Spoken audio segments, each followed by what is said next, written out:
Welcome to the Triple RS podcast with me, Ashna Taktani. Here to let you know that no matter what you face in life, you are not alone.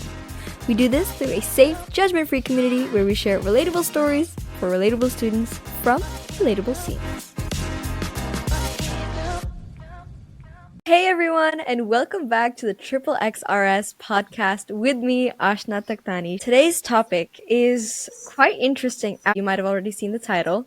From lemons to lemonade, it is a choice. And we have got an incredible guest on with us today. And actually, before I get into that, so we're doing our little story time aspect, right? And you know how it's usually me telling the story? That's changing. We've got a twist, an incredible twist. Our guest will be sharing her personal story from being broke at 16 to going boss thereafter. So without further ado, let me introduce our wonderful guest for today. Today's guest is a wildly successful serial entrepreneur who, over the last 4 decades, built 4 businesses to scaling each to over 7 figures and successfully exited 2. She's a best-selling author of the book, Dare to Scale: How to Grow Your Business Gracefully. She's a business mentor to founders, CEOs, and is driven by a relentless passion for enabling entrepreneurs to achieve their goals, especially second-generation CEOs of family-run businesses. She is an incredibly learned woman, holding a degree in economics and business administration, being a certified professional business scaling mentor, and a master practitioner of NLP. Today, our guest is none other than the woman who actually helped me start this podcast. Give it up for Warsha Joshi. Oh, How are oh you? wow, what can I say after that introduction? Thank you so much, Ashna, for having me. Thank you so much for being here. And like I said, it is such an honor to, share your story. Because you said the reason you're sharing your story, and this is the first time you're actually speaking up on it, is because it was around our age. I'm 15 for those of you who don't know. It was around our age that, your journey actually started. So thank you so much for giving me the honor to broadcast this story. Thank you so much for joining the Triple XRS community. And without further ado, why don't you lead us on to our story time for today? Thank you for having me. And yes, you're absolutely right. I have spoken about bits and pieces of my story. Even on my own podcast, I haven't gone in depth, because you know how it is. When we start talking about our own story, it just feels like we're waffling along for a bit. And when you asked me, I thought, hang on a second. There are so many people who have asked me to talk about my story. For me, that was an instant yes when you asked me, for 2 reasons. One, of course, is because it's you. You are an amazing podcaster. You really are. You're a driving force for your generation, and I love what you're doing. And second, and I thought, well, hang on, this is really where my story started. This is really, that age group is where my journey of my life started. So if I'm going to share my story, I want to share it with you guys, with our wonderful listeners, because there are so many lessons I've learned. And right at the beginning, and I might repeat this a couple of times, right at the beginning, I'll say that if I were to go back and change anything that my life journey has taken on, I would not change a single day, not a single day. And I've lived through some tough times, mainly because it is every single part of our journey is what makes us. And you're right about the lemons or lemonade. Everything is a choice. Everything is a decision. So thank you so much for having me. This is going to be a wonderful conversation. So where did my journey start? It started, well, a little bit younger than possibly our listeners are today. It started at around 11 and a half, 12. First of all, I've had a wonderfully privileged childhood up to that age. It was brilliant. I had everything under the sun while we were living in a fairly small town in India. I was exposed to so many cultural influences from across the world, be it music or drama or books from any topic, from philosophy to anthropology to poetry, literature. I had the works, and it was a very rich childhood in a very rich household as well. Can I add that? And I had some brilliant people, my family surrounding me. And things changed for me around the age of 12, because when you're really young, you really don't know what's happening in the background. And what was happening in the background, that was that entire business scenario was collapsing somewhere. And at the age of 12, I was sent away to live with another family member because at that stage, my parents really couldn't afford to keep me. And I didn't know that. So that was the first like a aha moment, if you will. Of course, we didn't call it aha moment in those days. That was just like, wow, what just happened? And initially, I took it as a brand new adventure. And those weren't the greatest period of my life because suddenly you're in a brand new school, new state, and everything changes. At that stage, can I also say I still am, which I now recognize, I am dyslexic. So school wasn't the greatest period of my life. But what also happened was, so I spent about a good 4 years over there. And what happened was around the age of 16, my parents joined me. And for reasons that are outside of this topic, but they joined me where I was. And that's where the real life started because we borrowed a little bit of money and we rented what essentially were two shop fronts. And when I say shop fronts, they really were shop fronts. And we started a home over there. And we being my parents and I. So I moved out from where I was living and I moved in with my parents again to start life, moving from I think it was 25 odd rooms house to initially one shop front. And it was my amazing mom who has been my mentor throughout my life. I've learned an enormous amount from her. So it was my mom who sort of kickstarted our life again. And so we went from shopfront, literally, with nothing. We already owed somebody money because we had just borrowed a little bit of money. And my mom said to me, "We got to work now again, Warsha." I said, "Okay." So that was my first experience of working. And look, we came from a business family. So none of us held jobs. So let's go look for a job wasn't even an option because we just didn't think of it. And it really was, but by how do we start earning money? What skills do we have that we can put to use?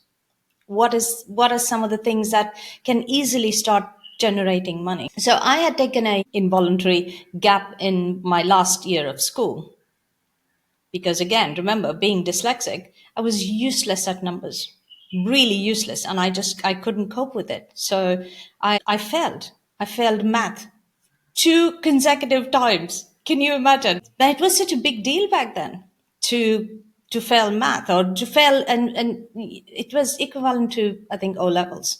So I had taken a gap year involuntarily, and in those days it was normal for a young girl to go get some sort of a vocational education, and in those days beauty therapy was the thing.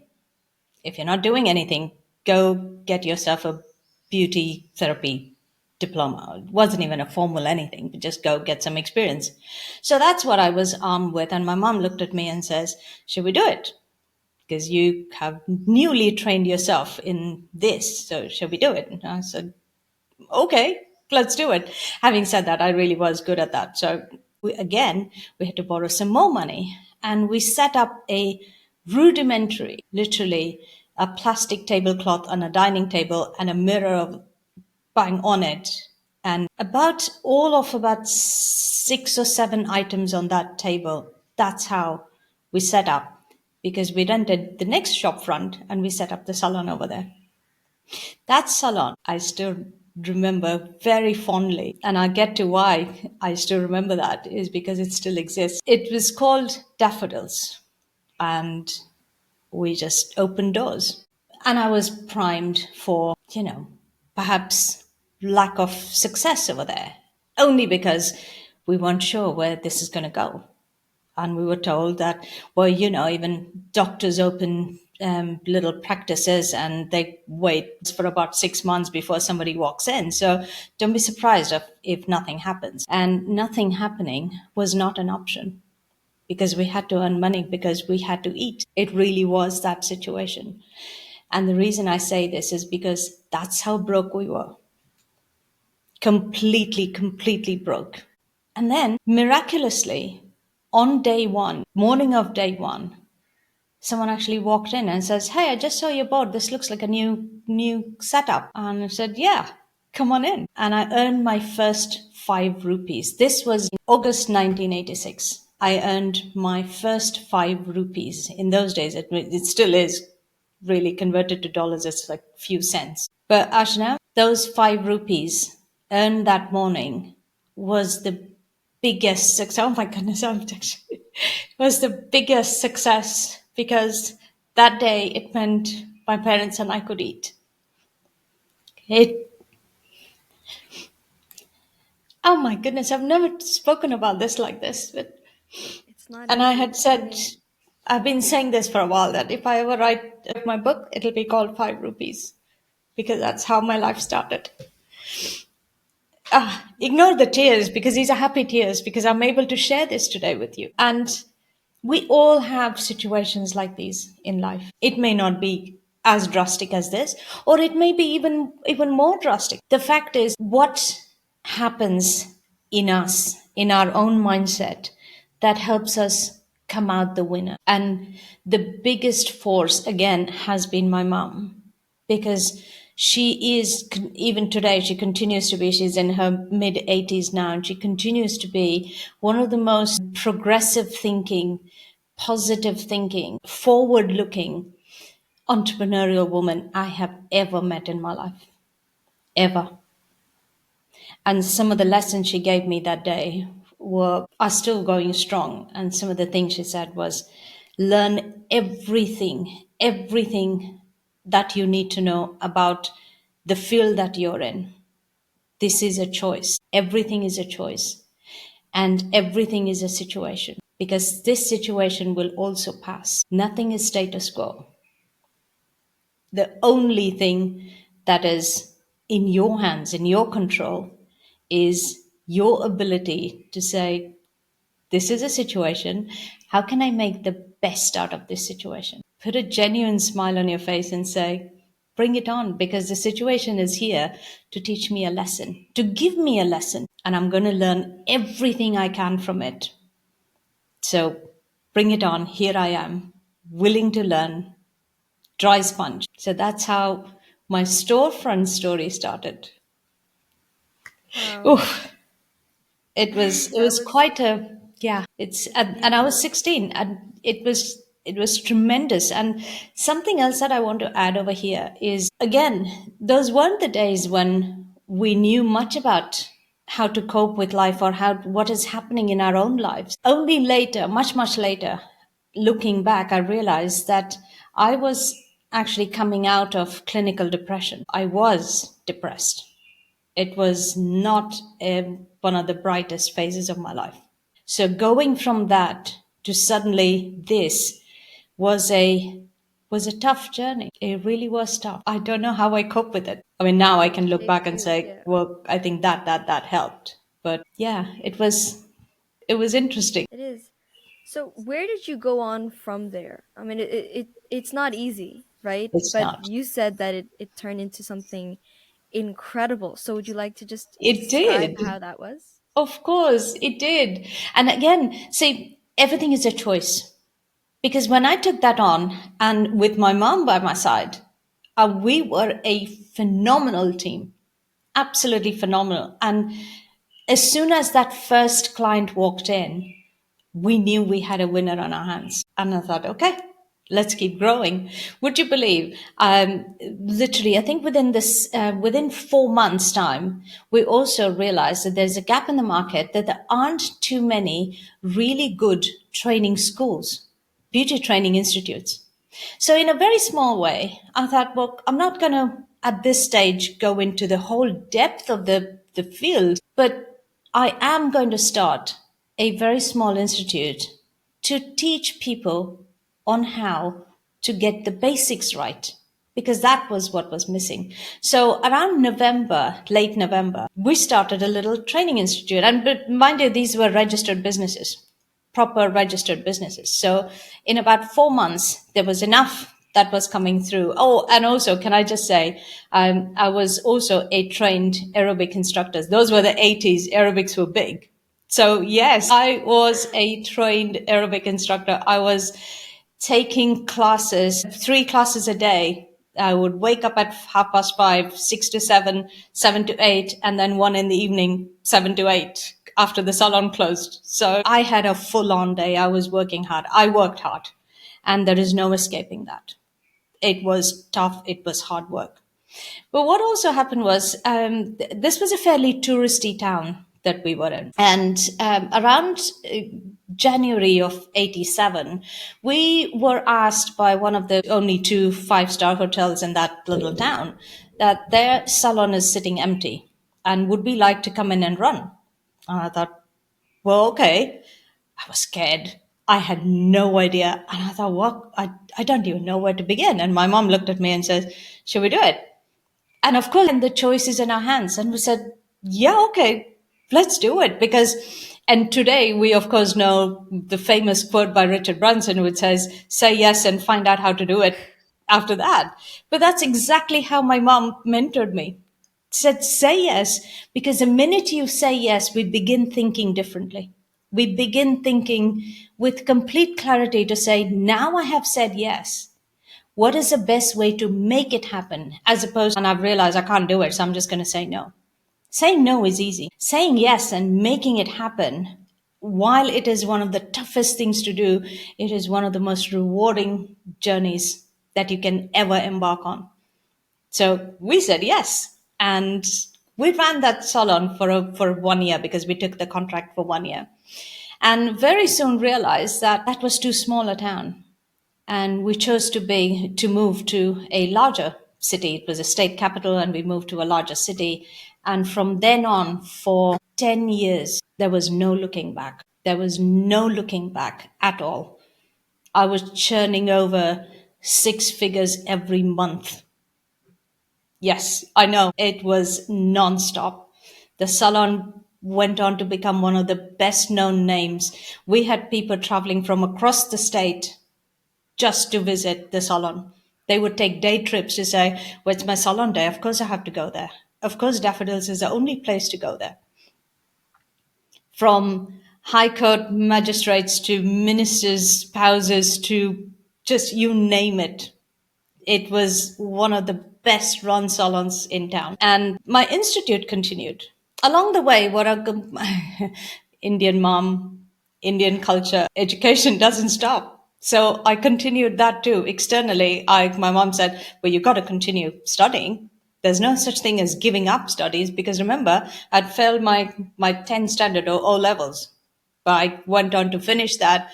I went on to get my first degree during that time while I was working. Again, I was working from 5:30, yes, 5:30 to about 9 p.m. every single day. Eventually, about 4 years later, we decided, okay, maybe we can take a Sunday off. That was a luxury.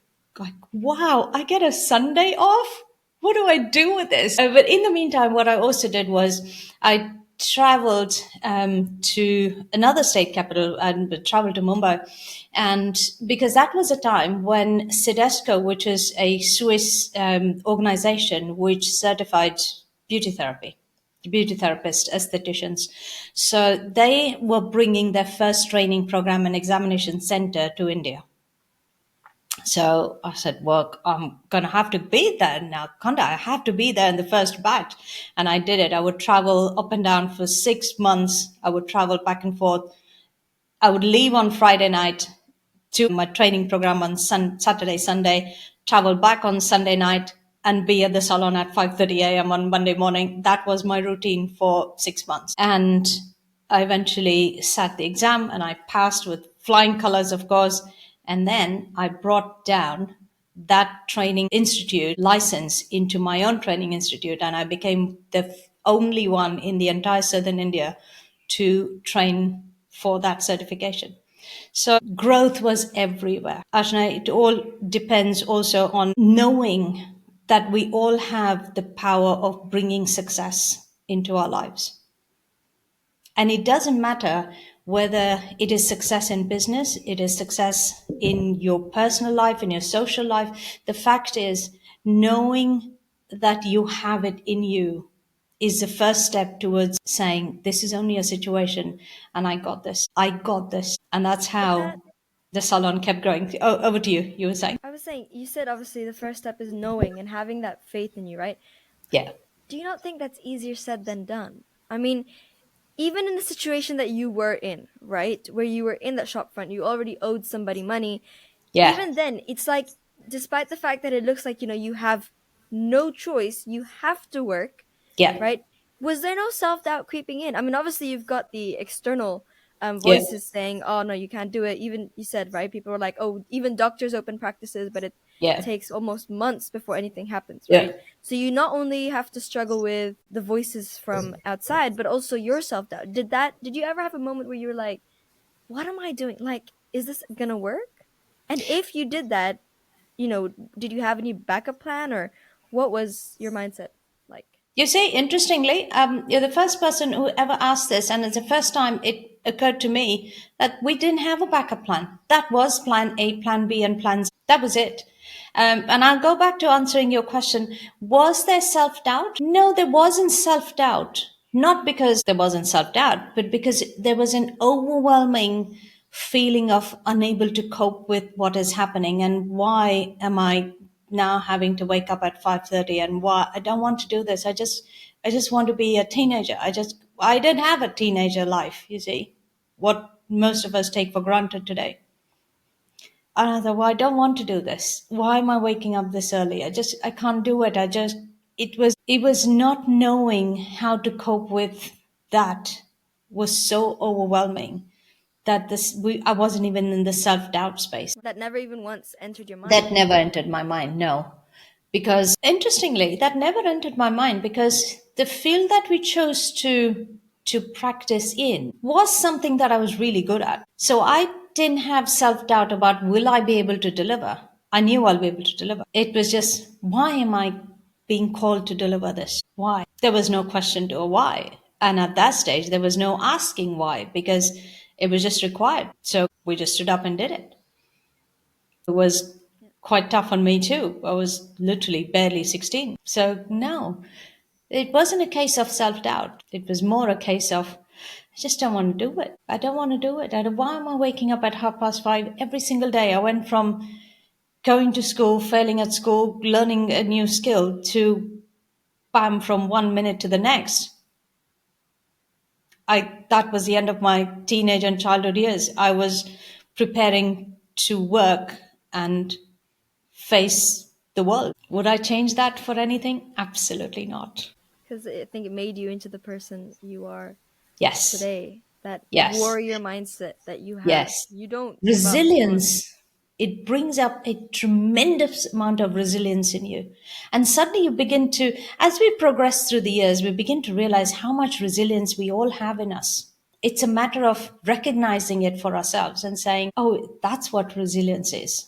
Oh, that's what resourcefulness is. If our backs are against the wall, we only have two ways to come out of it, either stand there, freeze, or collapse, or come out not so much fighting, but to say, I'm ready to face the world. Because fighting only gets us so far, which basically means we are constantly facing an adversary.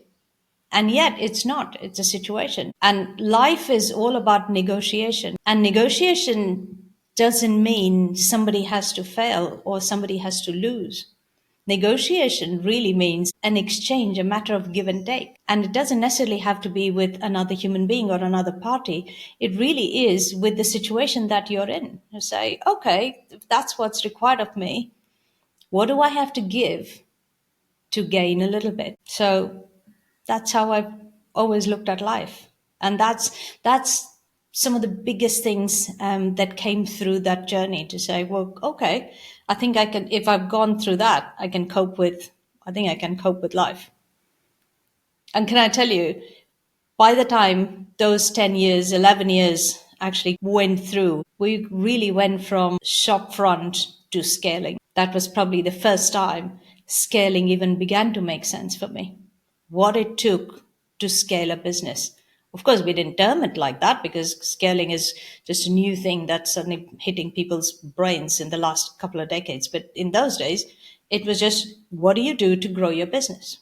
So we went from shopfront to scaling in those 11 years. Yeah, you And went then on your came, another situation, and that was brought in by my mom. And she looked at me one day. I was about what, 26 then. So it was 10 years. So 11 years later is when, I think 12 years later, I'll come to that in a minute. But this was 10 years in, and I was 26.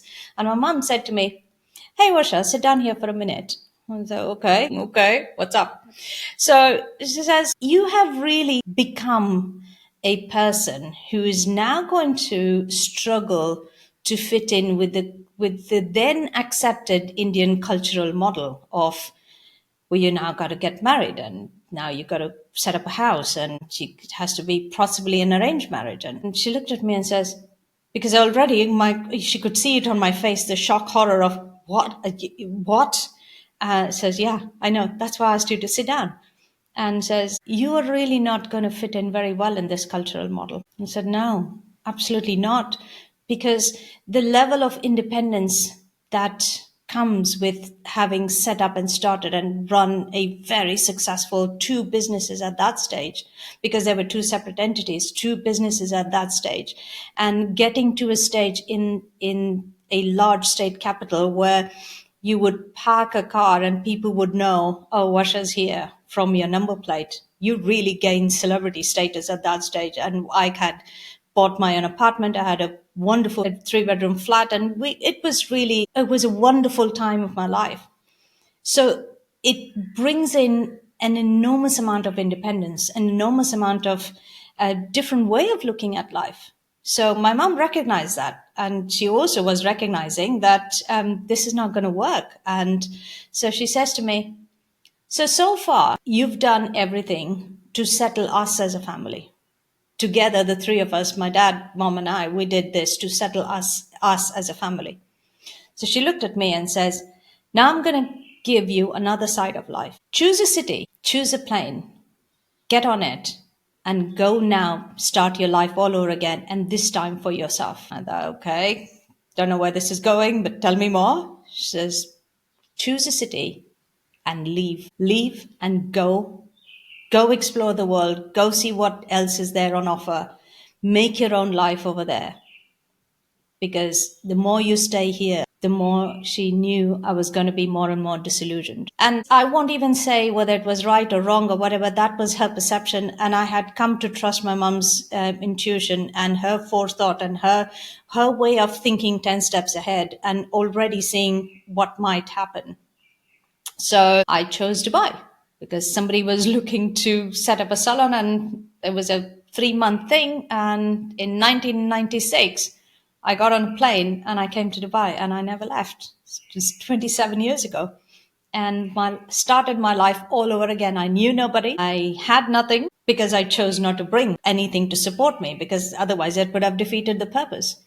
Because by then I had taken it up to see, can I do this all over again? Because it was almost a way of saying, I've done it once under my mom's mentorship. Now it's time for me to put all that into practice and say, I'm going to now do this all over again. Started with nothing. And that's how I ended up here. In 1999, I did go back. I mean, of course, I was going back every year, but that was the time we decided, I think it's now time to sell the salon and the institute. Because by then I knew I wasn't going to go back. By then I knew that I'm here to stay. This place became my home instantly.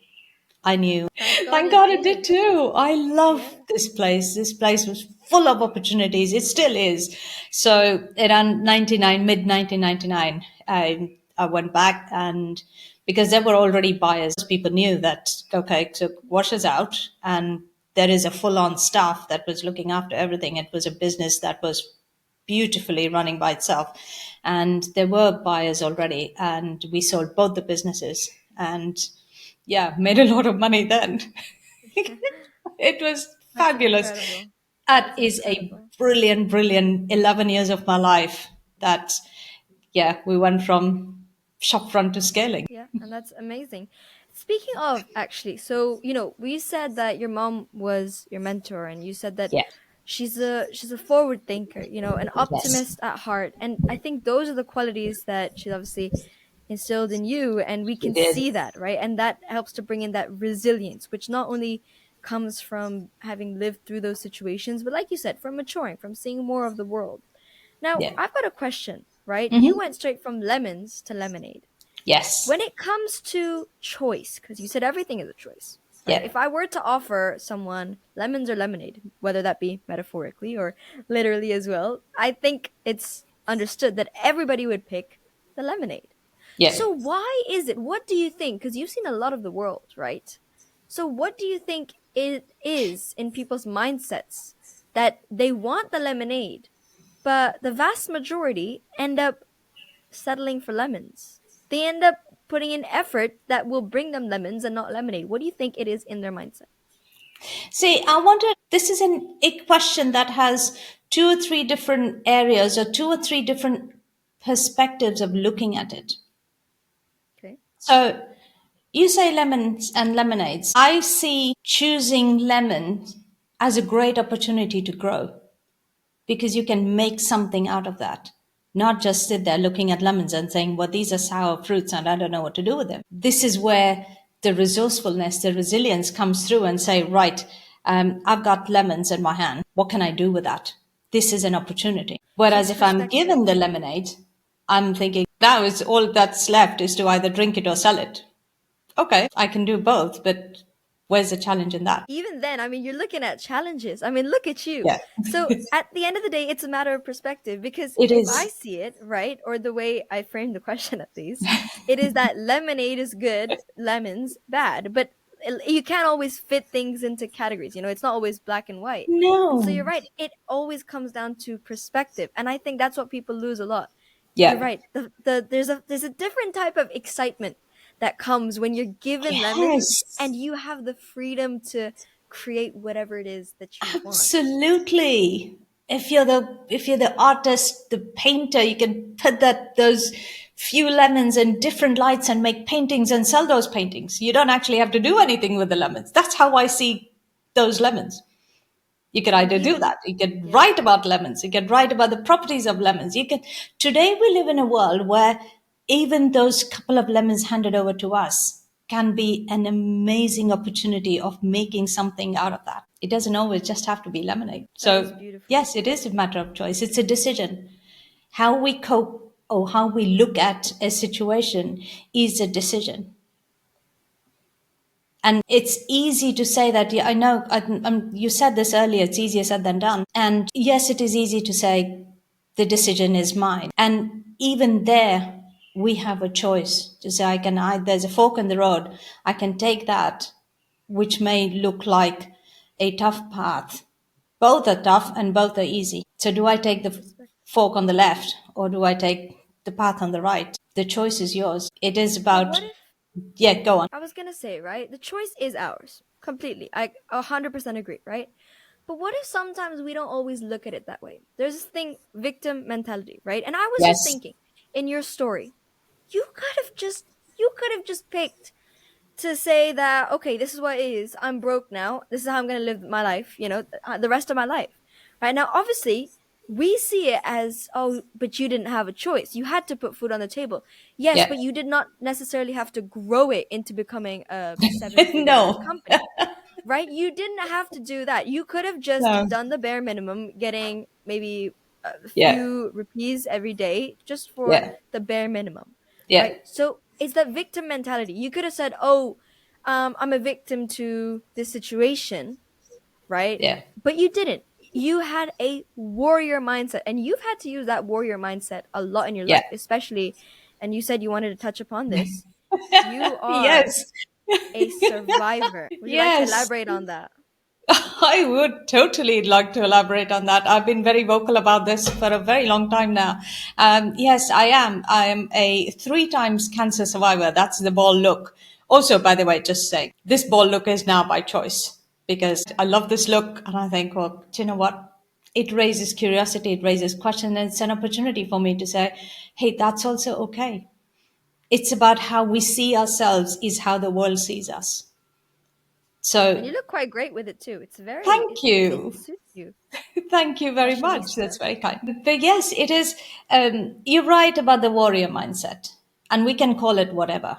I just call it a here's a situation, what do I do with that mindset? Because for me, it is about doing what is required of me today without worrying about will I get the result that I'm looking for.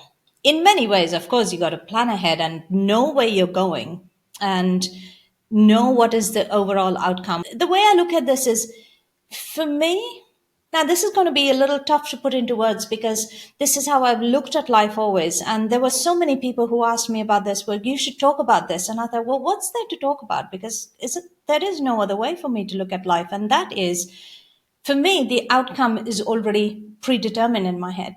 Even when I was going through my treatments, even the first time, second time, third time, I was going through that.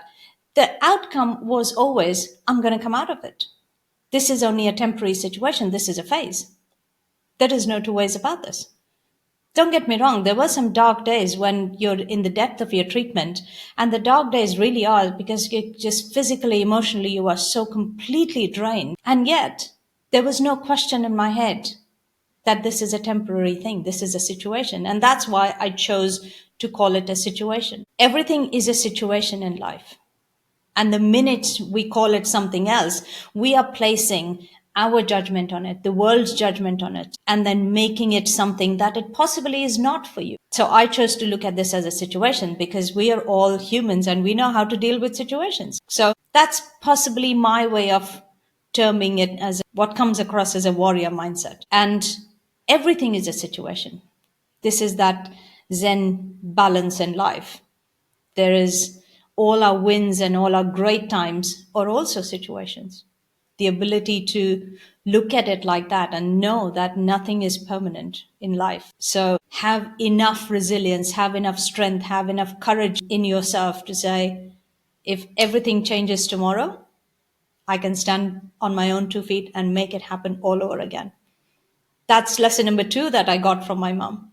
Say, no matter what happens in life, Varsha, always be unafraid, be fearless to start from scratch. Always, at whatever phase of life. So And today's yeah, two lessons. We've got a lot to take away from this. I think my biggest one would be that when life gives you lemons, no, you don't have to put yourself in a box. No, you do not have to make lemonade. And but no, you're not also stuck with two useless sour fruits either. Are they fruits or vegetables? I'm not really sure. I need to they're fruits. catch up on They the contain fruits. seeds in Nice. them. They're fruits. Oh, is that how you know? I'm sorry, this is Yeah, very off topic, but I do not like I really struggle with my difference between fruits and it's embarrassing, but it's the truth. We're yeah. all about vulnerability here. That's why Um cucumbers are also fruits because they contain seeds in them. ah, I'll Tomatoes are keep that in fruits because they mind. contain seeds I'll, in them. it's like a magic trick now. You know, I can show it off. Hey, this is a fruit and I know that because it contains seeds. Anyways, going back to the lesson. When life gives you lemons, no, you are not stuck with two useless sour fruits. No. You are stuck with an opportunity. And what a beauty it is to be stuck with opportunity because opportunity is all around us. It's about resilience, it is Yeah. about never backing down, it's about asking the question, this is a Yes. situation. Yeah. What can I do? How Yeah. can I move forward? Having Yes. that mindset is what fuels you. So thank you so Yeah. much, Warsha, for joining us today. Not at We're actually all. not done yet. We are actually not done yet. For all our incredible listeners in the Triple XRS community, we've got another episode coming out with Warsha. Since she is such an incredible and extremely successful serial entrepreneur, we'll be looking at things about, what goes into creating a successful business and also breaking societal norms because it's so Oh important. yes. How Oh we yes. see us and how that changes how the way people see us. So that's a whole other topic for another episode. So make sure you stay tuned for that. Yes, go on. You have something to add? I just want to add, yes, come back for the next episode because I'm going to pick and reframe what you just said about being stuck with an opportunity. And Oh, that's coming up. Oh, yeah. that's like a little cliffhanger. All You right, bet. well, so that is the end of this episode. Let us know how you like this episode. And if you have any other questions you would like to ask, feel free to reach out to Warsha on social media. Would you like to tell us where we can find you? Oh, you can find me on Instagram, on LinkedIn, on Facebook, and all my social media handles are exactly as my name is, Warsha Joshi. So you can find me. Oh, and also look for the bald face photo. So there you go. Thank you so much, Warsha. Thank you to all our listeners. Thank you for tuning in. We love your support. It means the world to us. Here's to sharing relatable stories for relatable students from Relatable Scenes with me, Ashna Taktani, and our guest, Warsha, Joshi. One, two, three.